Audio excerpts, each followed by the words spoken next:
So hello and welcome. तो आज हम लोग इस वीडियो में देखने वाले हैं क्लास 9th का साइंस का चैप्टर नंबर 11 ग्रेविटेशन का सेकेंड वीडियो। ठीक है, तो लास्ट वीडियो में हमने न्यूटन का जो ग्रेविटेशनल लॉ होता है वो हमने पढ़ लिया था और हमने एक फार्मूला भी डिस्क्राइब कर लिया था या डिराइव कर लिया था। और वो जो फार्मूला है हमारा वो है F is equal to capital G। और कैपिटल G को हम लोग क्या बोलते हैं? यूनिवर्सल ग्रेविटेशनल कांस्टेंट, फिर mass of first object into mass of second object upon में डिस्टेंस बिटवीन दीज टू का स्क्वायर, ये फॉर्मूला होता है। उसी के बेसिस पर यहां पर देखिए एक न्यूमेरिकल हमको दिया हुआ है। Example first, the mass of the earth is 6 into 10 to the power 24 kg and the mass of the sun is 2 into 10 to the power 30 kg. If the average distance between the earth and the sun is 1.5 into 10 to the power 11 meter, then calculate the force exerted by sun on the earth. What will be the force exerted by the earth on the sun? ठीक है, मतलब आपको ये बोल रहा है कि एक हमारे पास है अर्थ है, हमारा अर्थ है ये, ठीक है, और ये जो है सन है, और इन दोनों का इंडिविजुअल मास हमको दिया हुआ है और इन दोनों के बीच का डिस्टेंस भी जो है हमको दिया हुआ है। तो हमसे पूछ रहा है कि जो अर्थ है वो सन पर कितना फोर्स लगा रहा है और जो सन है वो अर्थ पर कितना फोर्स लगा रहा है, एक दोनों दूसरे पर कितना कितना फोर्स लगा रहे हैं, वो हमको कैलकुलेट करने के लिए बोला गया है। ठीक है, तो हमको जो मास दिया है अर्थ का, सपोज उसको हम लोग कर लेते हैं m1, क्योंकि यहां पर फॉर्मूला में हमने m1 और m2 रखा है। इसने जो है मास ऑफ अर्थ को जो है क्या लिया है, me लिया है, और मास ऑफ सन को क्या लिया है, ms लिया है, ताकि यहां पर आइडेंटिफाई कर सकें। आप चाहो तो इसको क्या कर सकते हो, m1 कंसिडर कर सकते हो और इसको m2 कंसिडर कर सकते हो। और दोनों के बीच का डिस्टेंस जो है दिया है वो r की वैल्यू है। So r is equal to 1.5 into 10 to the power 11 metre. और हमें पता है कि यूनिवर्सल ग्रेविटेशनल कांस्टेंट, मतलब ये पूरे यूनिवर्स में आप कहीं पर भी चले जाओ, ये जी की वैल्यू नहीं बदलने वाली है। तो आपको ये जी की वैल्यू दिया हो न्यूमेरिकल में चाहे ना दिया हो, आपको इसको खुद से अज्यूम करके जो है क्या करना है, बनाना है। दिया है तो अच्छी बात है, नहीं दिया है तो इस वैल्यू को आपको क्या करना पड़ेगा, याद रखना पड़ेगा, 6.67 इंटू 10 टू द पावर -11। अब ये जो फॉर्मूला है, इस फॉर्मूला में सारे वैल्यू को पुट करते हैं। देखिए इस फॉर्मूला में पहले क्या आया है, हमारे पास जी आया है।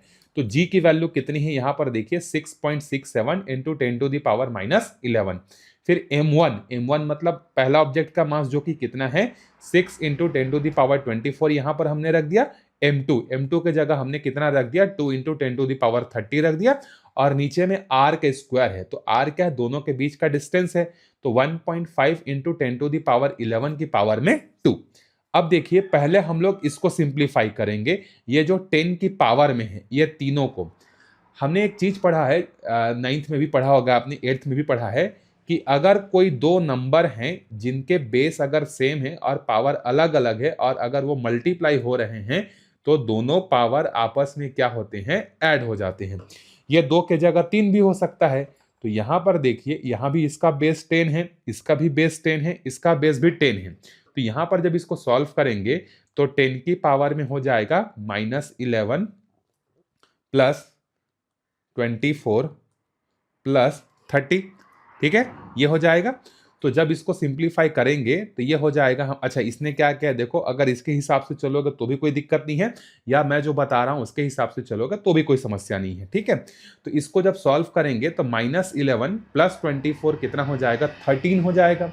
ठीक, 13 प्लस 30 कितना हो जाएगा, ये हो जाएगा 10 की पावर में कितना हो जाएगा, 43 हो जाएगा। ठीक, फिर यहां पर हमारे पास कितना बचेगा, सिंपल नंबर बचेगा, 6.67 इंटू 6 इंटू 2 ये बचेगा। इसको हमने यहां पर लिख दिया और ये तीनों को ऐसा लिख दिया। अब देखो एक और रूल आपने पढ़ा है कि अगर a और b, अगर ये दो नंबर हैं जो मल्टीप्लाई हो रहे हैं और दोनों का एक ही पावर है, तो जब ये ओपन होता है तो ये दोनों पावर इंडिविजुअली दोनों पर क्या होता है, लग जाता है। तो यहां पर वो रूल लगा है, देखो 1.5 इंटू 10 टू द पावर 11, ये दो नंबर मल्टीप्लाई हो रहे हैं, दोनों की पावर 2 है, तो इस रूल के हिसाब से 1.5 की पावर में भी 2 होगा और 10 टू द पावर 11 की पावर में भी 2 होगा। ये ब्रैकेट यहाँ पर नहीं आएगा। ठीक है, तो अब इसके बाद मैं आपको समझाता हूँ। देखो इसने क्या किया है, इसने क्या किया, ये देखो ये हो जाएगा आपका कितना 22 हो जाएगा, या मैं आपको सिंप्लीफाई कर देता हूँ। चलो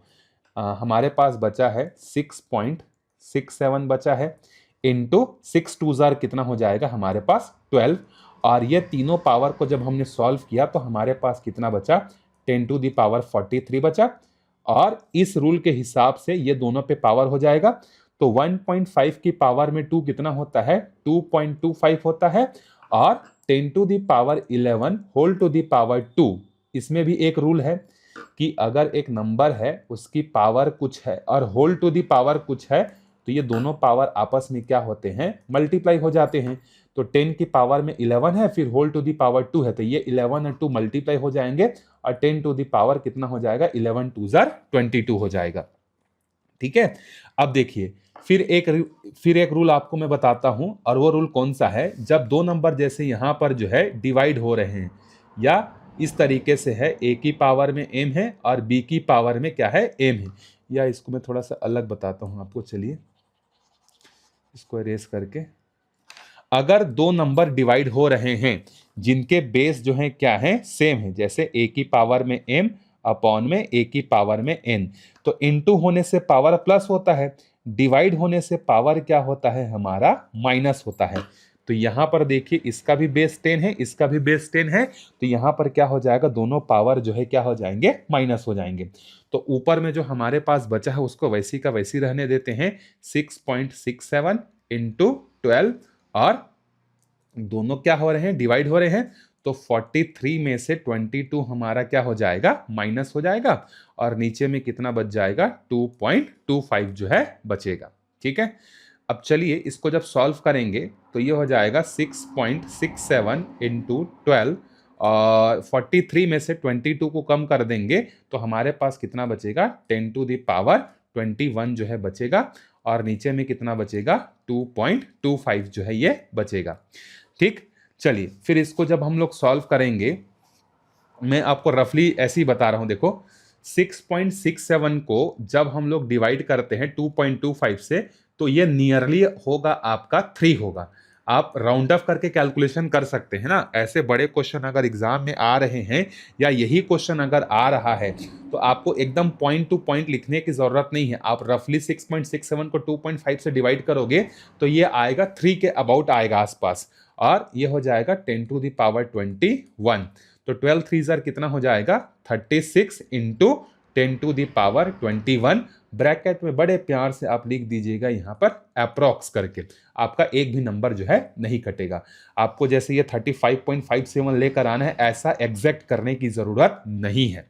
ठीक है, तो अब लास्ट में लिख दीजिए therefore earth and the sun attract each other with the force 35 या 36 into 10 to the power 11 Newton करके।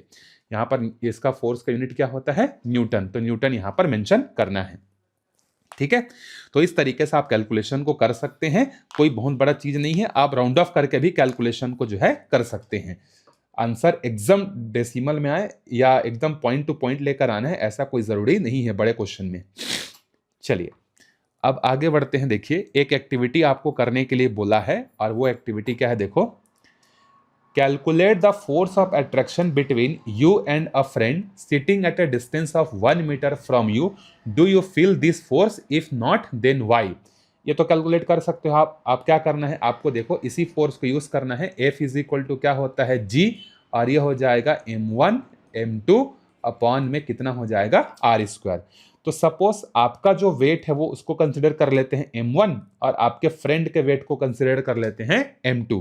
तो सपोज आपका वेट है मान लेते हैं 50 kg और आपके दोस्त का वेट है 40 kg, तो G की वैल्यू कितनी हो जाएगी हमें याद है 6.67 into 10 to the power -11 into ये हो जाएगा 50 और ये हो जाएगा 40, और दोनों के बीच का जो डिस्टेंस है वो कितना है हमारा 1 मीटर।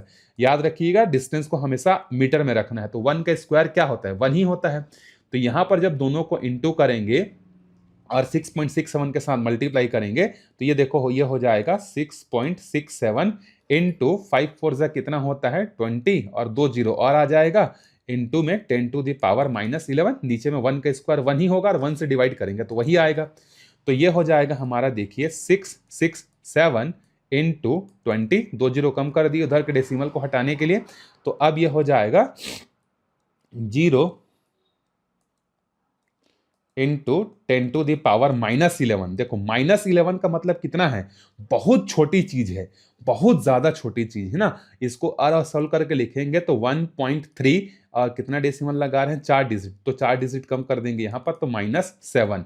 मतलब देखो, मतलब -7 मतलब 10 लाख का एक हिस्सा, इतना न्यूटन, मतलब 1 न्यूटन का अगर हम लोग 10 लाख हिस्सा करते हैं तो उसका एक हिस्सा हमें हमारे और हमारे फ्रेंड्स के बीच में जो है क्या लगेगा, फोर्स ऑफ अट्रैक्शन लगेगा। तो ये इतना कम फोर्स है कि ये तो हमें फील ही नहीं होता है। इसीलिए अगर हमारे पड़ोस में हमारी मम्मी बैठी है, दोस्त बैठा है या टीचर बैठा है, फिर भी जो है हमको वो चीज़ जो है क्या होती है, फील जो है नहीं होती है, क्योंकि हमारा जो डिस्टेंस है और हमारा जो मास है वो अर्थ और बड़े बड़े ऑब्जेक्ट के कंपैरिजन में बहुत छोटा है, तो इसीलिए वो चीज़ हमको फील जो है नहीं होती है। तो रीज़न मैंने आपको बता दिया। आप कितना भी कर लो, अपने फ्रेंड के वेट को आप कितना 70 किलो करोगे, आपका वेट 80 किलो करोगे, तो भी ये फोर्स जो है 10 लाख का एक छोटा सा हिस्सा ही जो है आएगा, जो कि आपको फील जो है नहीं होगा। तो इसीलिए फोर्स लगता है, ऐसा नहीं है कि आप रहते हो आपके दोस्त या टेबल या चेयर या किसी चीज के साथ आपका फोर्स नहीं लगता, हर चीज के साथ लगता है, लेकिन वो फोर्स इतना वीक होता है कि उसको हम लोग फील भी नहीं कर सकते। रीजन समझ में आ गया होगा आपको, ठीक है। चलिए अब आगे बढ़ते हैं। देखिए ग्रेविटेशनल एक्सेलरेशन, जिसको हम लोग किस नाम से जानते हैं, स्मॉल जी के नाम से जो है इसको हम लोग जानते हैं, ठीक है। चलिए, in the chapter on motion you read that when a body is subjected to a force an acceleration is produced in the body। हमने पढ़ा है कि जब किसी बॉडी में क्या करते हैं हम लोग, फोर्स लगाते हैं, चाहे वो कार हो या मोटरसाइकिल हो या साइकिल हो, जब हम उस पर फोर्स लगाते हैं तो उस पर एक एक्सेलरेशन प्रोड्यूस होता है। एक्सेलरेशन का मतलब क्या होता है, पहले तो आप समझिए वेलोसिटी क्या होता है, मोशन चैप्टर में मैंने आपको पढ़ाया है। तो वेलोसिटी क्या होता है, जब कोई ऑब्जेक्ट अपना पोजीशन को चेंज करता है टाइम के रिस्पेक्ट में, मतलब टाइम के साथ साथ उसका पोजीशन जब बदलते जाता है तो उसको क्या बोलते हैं, वेलोसिटी बोलते हैं, ठीक। और जब ये वेलोसिटी टाइम के रिस्पेक्ट में बदलते जाता है, कभी आप 10 किलोमीटर प्रति घंटे की आवर से चल रहे हो, कभी आपका 25 किलोमीटर प्रति आवर से चल रहे हो, उसको बोलते हैं एक्सेलरेशन। और वहां पर हमने इसका क्या नाम रखा था, स्मॉल ए।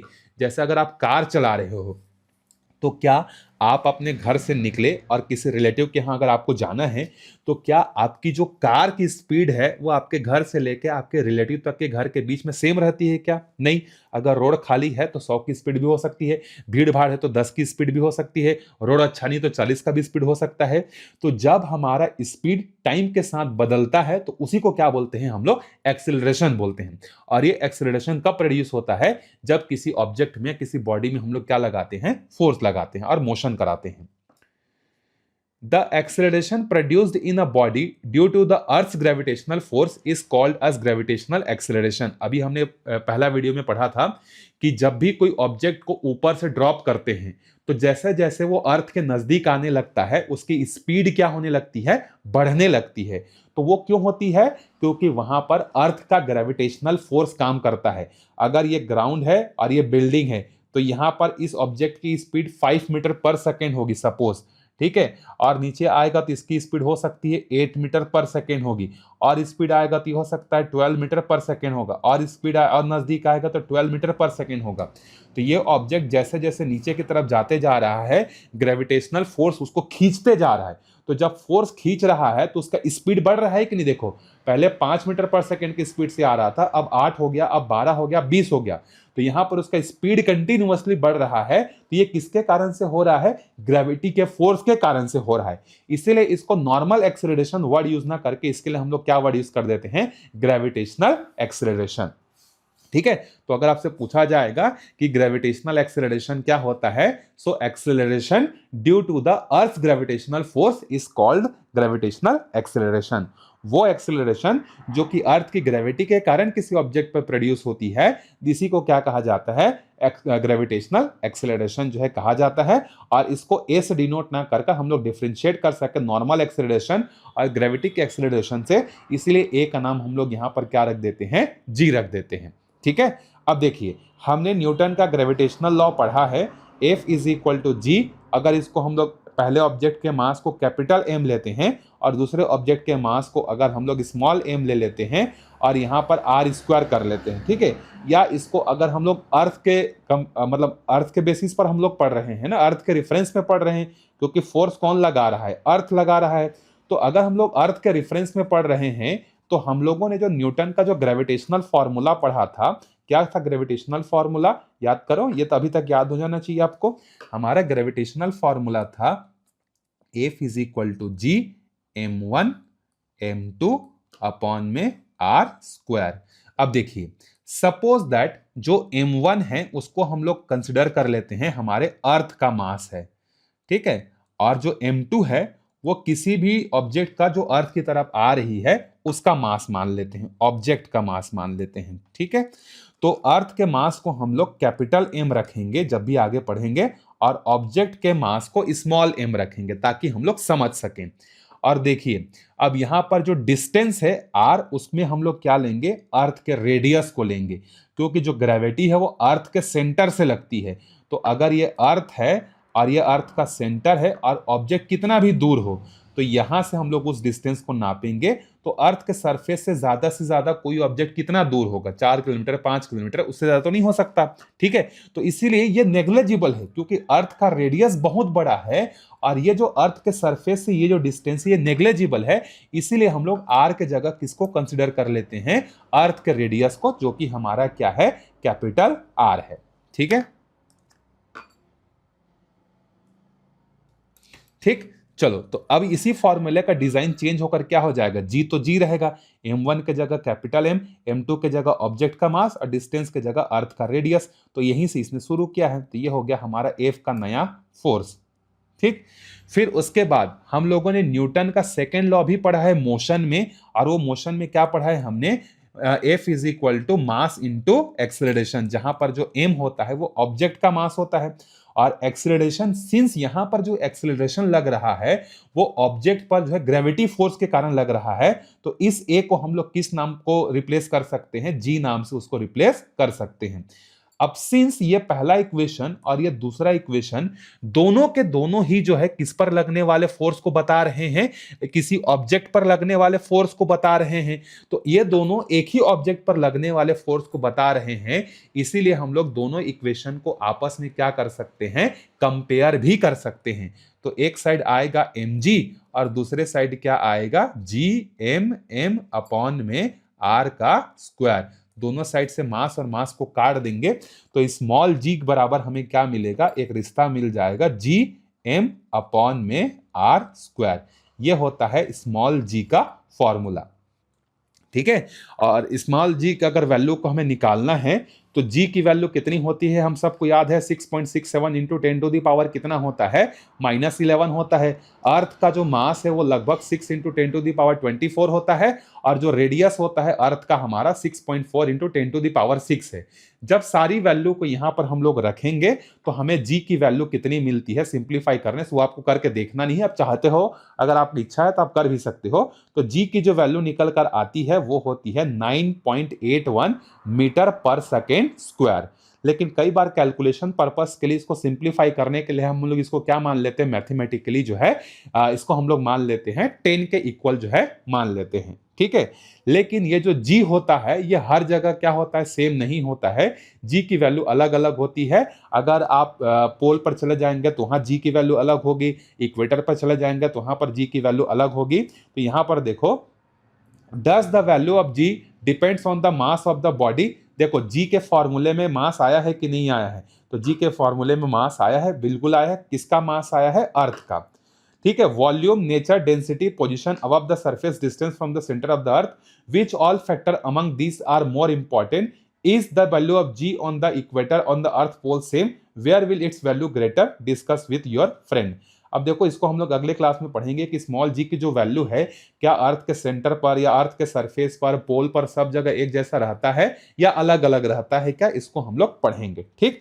तो आज हमने क्या क्या पढ़ा, स्मॉल जी के बारे में हमने पढ़ा, स्मॉल जी का डेफिनेशन हमने पढ़ा क्या होता है, acceleration due to the gravitational force is called gravitational acceleration. It is denoted by small g. इसकी वैल्यू होती है 9.81, बट कैलकुलेशन पर्पस के लिए सिंप्लीफाई करने के लिए हम लोग इसको 10 मान लेते हैं। और इसका फॉर्मूला हमने कैसे डिस्क्राइब किया, जो न्यूटन का हमारे पास ग्रेविटेशनल फॉर्मूला है F is equal to G m1 m2 upon में r, उसमें m1 को अर्थ का मास मान लिए, m2 को ऑब्जेक्ट का मास मान लिए, और उसके बाद हम लोग उस फॉर्मूले को थोड़ा सा रीडिजाइन करके जो है ये बना लिए। फिर न्यूटन का मोशन भी हो रहा है, यहाँ पर मोशन में हमने फॉर्मूला पढ़ा है F is equal to mass into acceleration. A को जो है यहाँ पर g से रिप्लेस कर दिए, क्योंकि यहाँ पर एक्सेलरेशन का कारण जो है वो कॉस क्या है, ग्रेविटी है। और इन दोनों को कंपेयर किए, क्योंकि दोनों एक ही ऑब्जेक्ट पर लगने वाले फोर्स को बता रहे हैं अलग अलग तरीके से, तो यहाँ से g की वैल्यू हमको मिली कैपिटल G m अपॉन में r स्क्वायर। यहाँ तक हमने पढ़ा, और g की वैल्यू, m की वैल्यू, r की वैल्यू को जब हमने रखा तो g की वैल्यू 9.81 मीटर पर सेकेंड स्क्वायर जो है हमको मिला है। ठीक है, आई होप आपको सारी चीजें अच्छे से समझ में आई होगी। अगले क्लास में फिर हम लोग पढ़ेंगे फ्री फॉल के बारे में जो है पढ़ेंगे। तब तक वीडियो को अपने फ्रेंड्स तक जो है जरूर शेयर करिए। कोई डाउट होगा तो कमेंट करके बता सकते हैं। मिलते हैं अगले वीडियो में, तब तक के लिए बाय।